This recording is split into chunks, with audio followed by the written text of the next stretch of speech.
nhà dòng pe cho là cho gì cái tiền trả sạch là để nó bây giờ dòng cá giá nó nói giờ mình tin mình có nó Wednesday giờ bài ở mong tờ chỉ mua gì đó chỉ mà vì hay là bên mấy tổ công phong như nó bé hoàn toàn full ít sẽ cho qua trò trò bây giờ trò trò in đó nó tàu tua nhớ tàu tiền chân lò tua già nhớ hồng nên gọi thì nên gọi gì ha nên tua già nhớ hồng ship phong mày tua chủ pe tua chủ tua trò nhớ trò lúc tiền chân lò giờ lên đó nó giờ in nó cứ chạy trên cái pe trả tua sinh chi của cha tàu ít trong mỏ chạy tàu nữ nên sai tàu tua hạ bên đường tàu pe cho này cho chỉ cái tiền nên trả sạch là anh nói giờ ít không cứ chạy trên sắp là của lu hạ món nó sẽ hỗ trợ.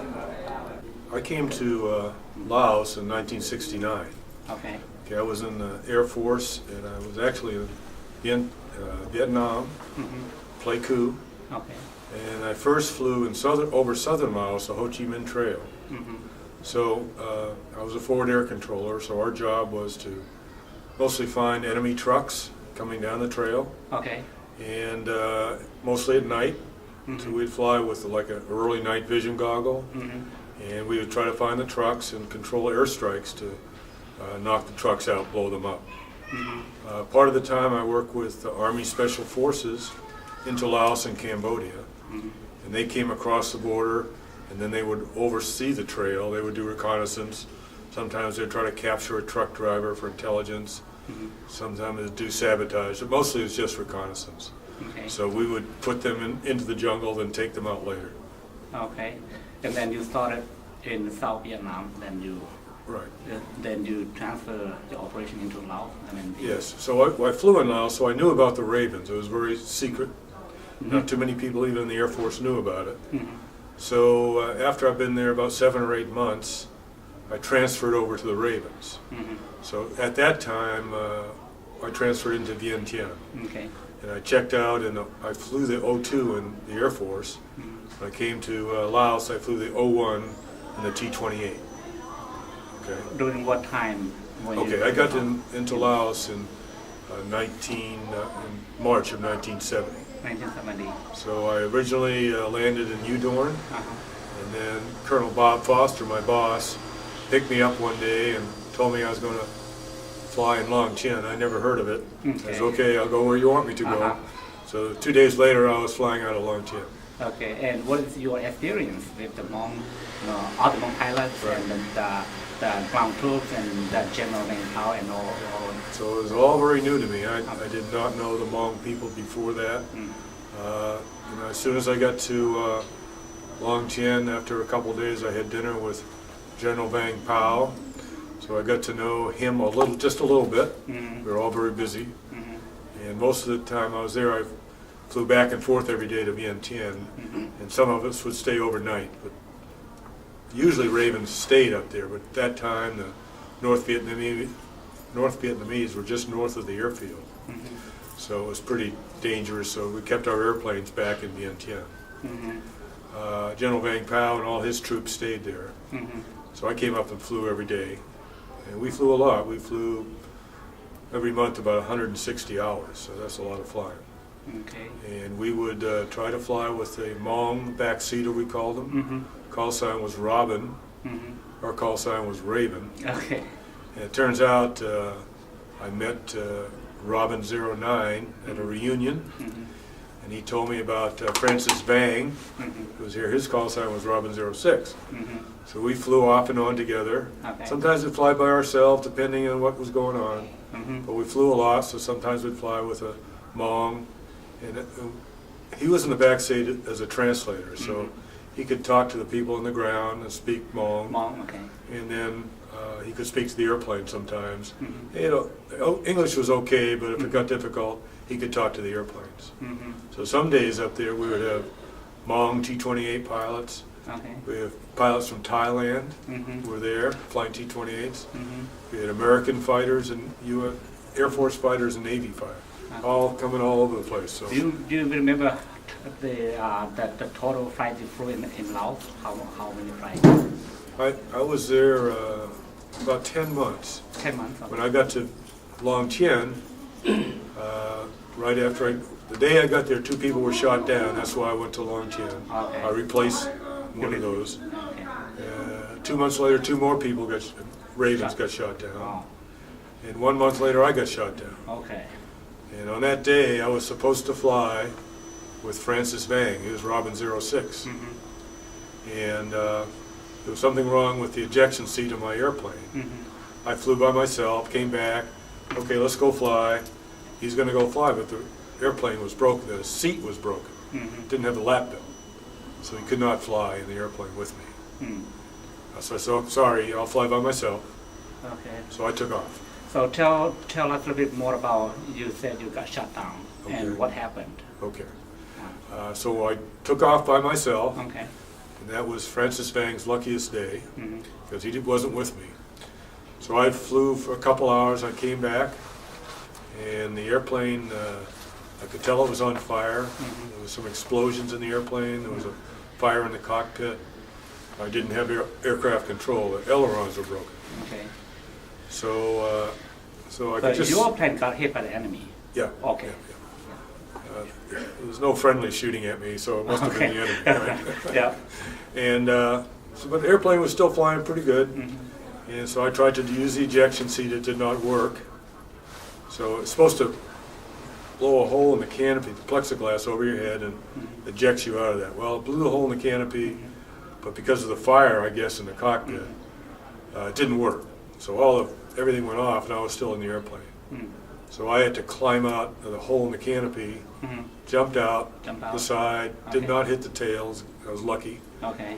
And then after I got out of the airplane, it took me a while to find the ripcord. Okay. So you I ripped was up. spinning around. So I found the ripcord, pulled the ripcord, and opened up. And about 2 swings, I hit the ground. So were you in the enemy zone or is it? Just between Longshan and the Plain of Jars. Okay. So yeah, it was bad guy territory, we used to call it. Okay. And when I was on the ground, I could hear some gunfire. But I had an Air America helicopter there pretty quickly. About 10 minutes maybe. Seemed like 10 days, but 10 minutes. Okay. And he came pick me up right away. I had a broken back, but I could still walk. And they took me back to Longchen, gave me some shots, put me on another Air America plane called a Vopars, Okay. twin propeller plane. They brought me back to the Air Force down at Udorn. Okay. And from then I came back to the States. I was medically grounded for 3 or 4 months because of my back. I had some burns.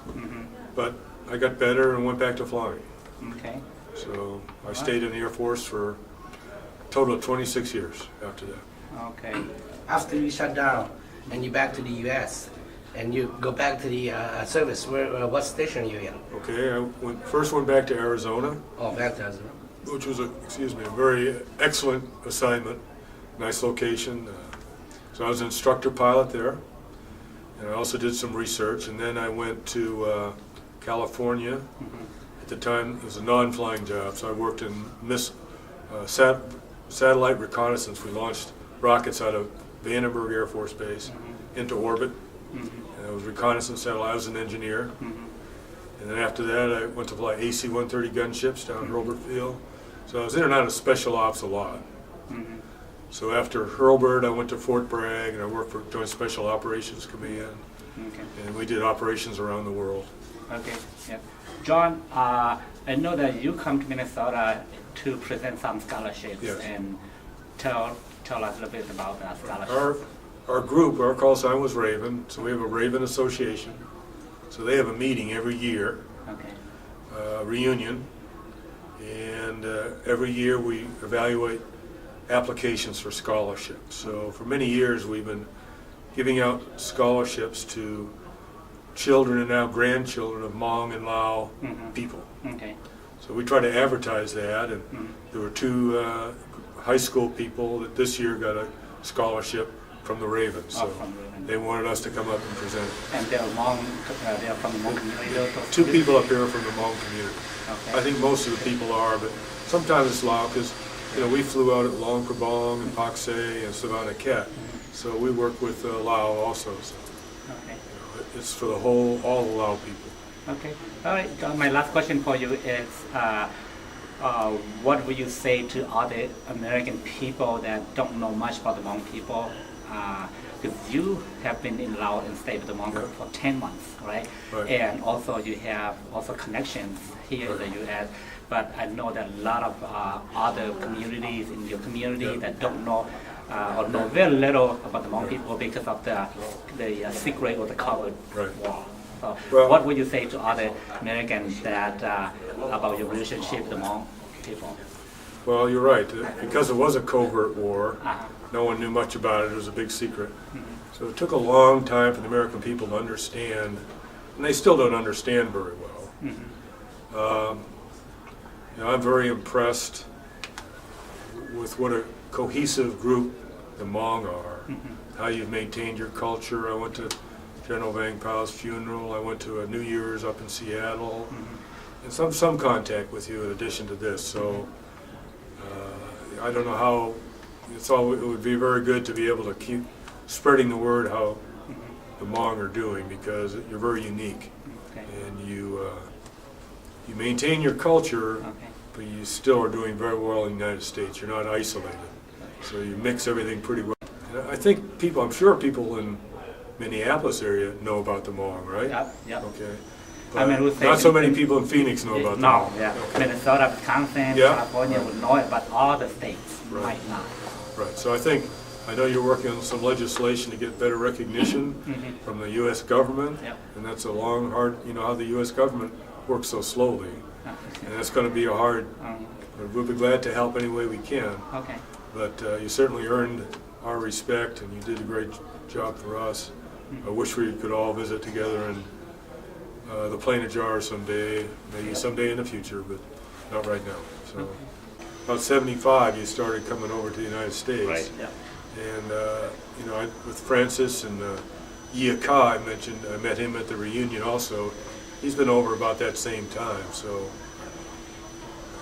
I think that the difficulties you went to get out of Laos, get across the Mekong into Thailand, and get to the United States, I know it took many years, so that sort of might have made you stronger over time. It's a terrible thing to have to do.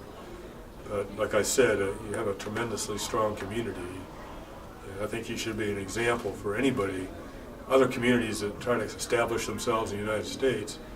You got to maintain your own culture like you do, but you got to work hard. Everybody has to work hard. And you folks seem to do it the best I've ever seen. So I know the Chinese have their communities, and Vietnamese to a certain extent. But I'm very impressed with you all, how you do your work. Very good.